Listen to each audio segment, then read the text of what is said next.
Halo semuanya, kembali lagi bersama Candela Course. Kali ini saya akan membahas soal KSM, pelajaran kimia, tahun 2019 tingkat kabupaten.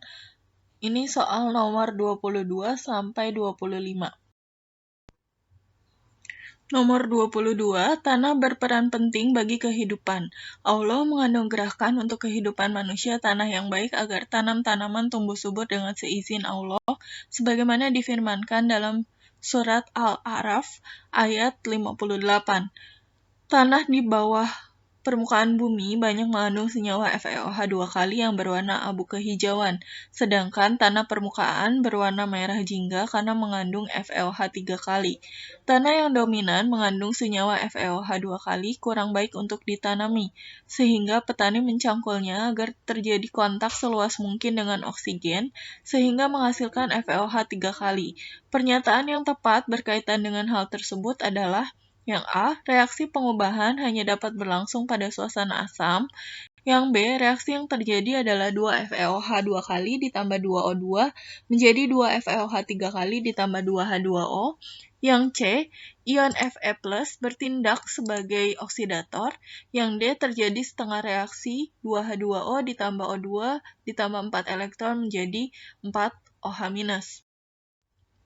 Nah, di sini terjadi reaksi redoks dari FeOH 2 kali menjadi FeOH 3 kali dan O2 ditambah H2O menjadi O2- atau dia cenderung untuk membentuk OH- yang lebih stabil ya. Jarang ditemukan O2- gitu ya. Nah, ini kita setarakan ya berdasarkan prinsip persamaan penyetaraan reaksi redoks. Di sini FeOH 2 kali menjadi FeOH 3 kali, kita samakan O-nya, di sini ada 2, di sini ada 3, sehingga kita harus tambahkan H2O di sini, sehingga O-nya sudah sama, lalu kita samakan H-nya, di sini ada 4, berarti di sini juga ada 4, tapi di sini baru ada 3, sehingga kita tambahkan H+, gitu ya. Lalu kita samakan muatannya, di sini muatannya 0, berarti di sini juga harus 0, jadi kita tambahkan 1 elektron.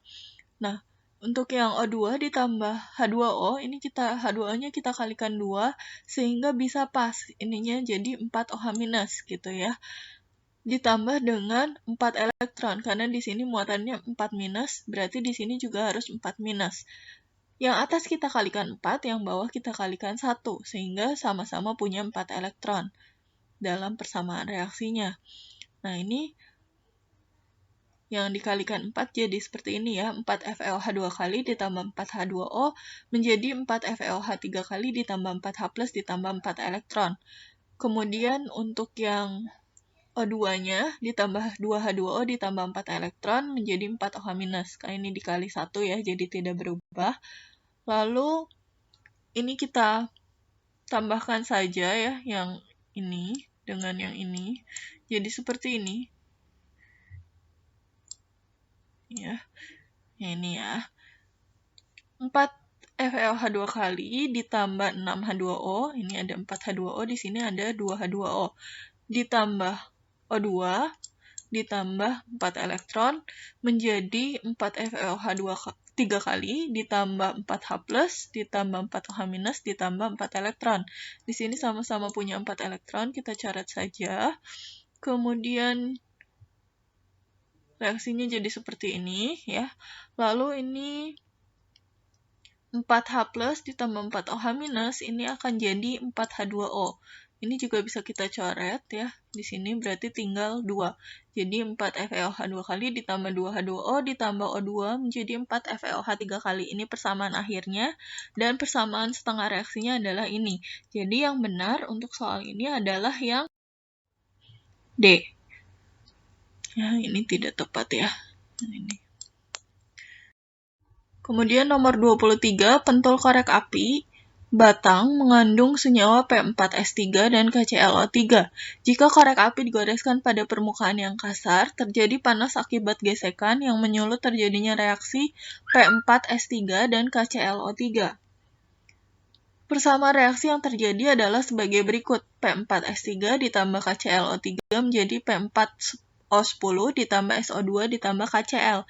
Ini belum setara sehingga kita harus setarakan dulu.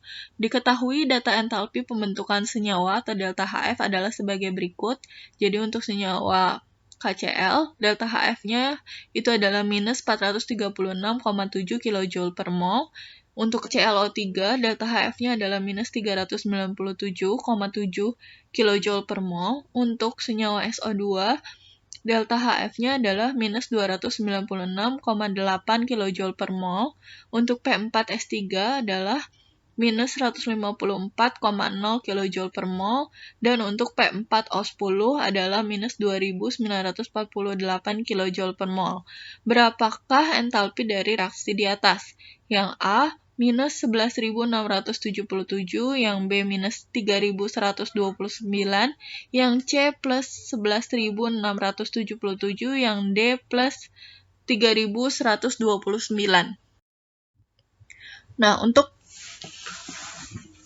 pertama kali kita harus setarakan dulu. Di sini P-nya 4, di kanan P-nya 4, sehingga ini koefisiennya 1, yang ini juga 1. Kemudian kita setarakan S-nya, di sini S-nya 3, berarti di sini juga harus 3 ya, jadi SO2-nya kita kalikan 3. Lalu O-nya di sini ada 10 ditambah 6, jadi harus ada 16, sehingga KClO3 di sebelah kiri ini kita harus kalikan dengan 16/3. Yang kanan ini KCl-nya juga harus sama dengan yang kiri, jadi juga dikalikan 16/3.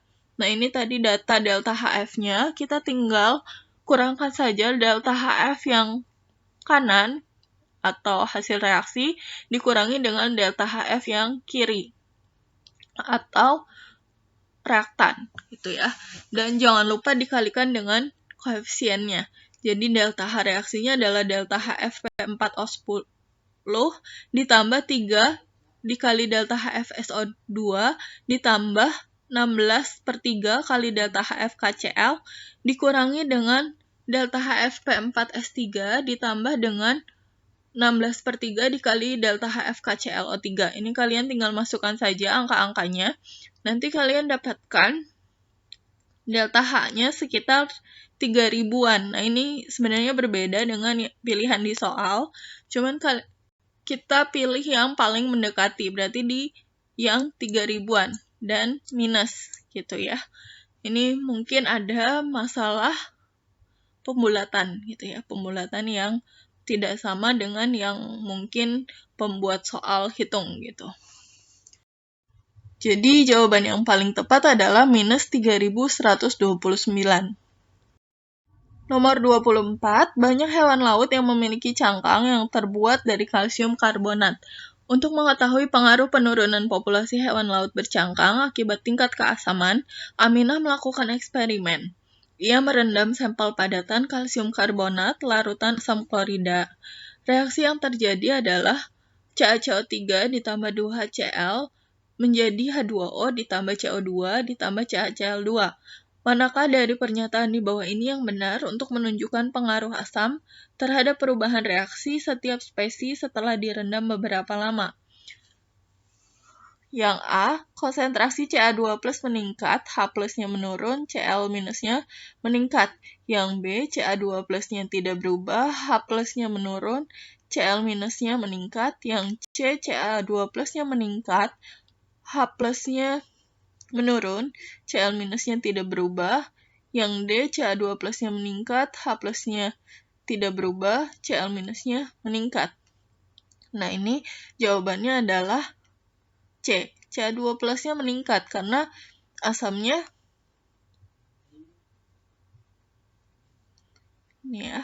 karena asamnya akan bereaksi dengan si Cl2-nya di sini sehingga Ca2+-nya meningkat gitu ya. H+-nya bakalan menurun karena dekatan dengan ion lainnya. Kemudian Cl-nya tidak berubah karena dia terikat dengan H+-nya. Kemudian nomor 25, mahram telah diatur dalam Islam karena adanya hubungan keturunan.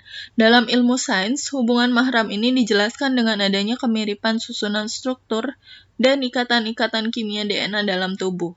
Struktur DNA membentuk spiral atau alpha helix karena adanya interaksi antar basa nukleotida purin dan pirimidin seperti guanin dan sitosin. Ini molekul guanin, ini molekul sitosin. Pernyataan yang benar mengenai interaksi tersebut adalah A. Terbentuk ikatan amida antara gugus karbonil atau CO dengan gugus amina atau NH2. Yang B. Atom-atom nitrogen pada guanin dan sitosin saling berinteraksi membentuk ikatan N-rangkap 2N. Yang C. Guanin dan sitosin saling berinteraksi melalui ikatan hidrogen. Yang D. Terbentuk ikatan kovalen antara oksigen pada karbonil atau C-rangkap 2O dengan nitrogen pada amina atau NH2. Jawaban yang betul adalah yang C. Mereka saling membentuk ikatan dengan ikatan hidrogen ya. Ikatan hidrogen itu antara H dengan FON. Gitu ya. Oke, sekian dulu untuk video kali ini. Thank you for watching. Sampai bertemu di video selanjutnya. Jangan lupa untuk like, share, komen, dan subscribe. Follow Instagram kita di @candelacourse dan Facebook kita di Candela Course Cikarang. Semangat ya!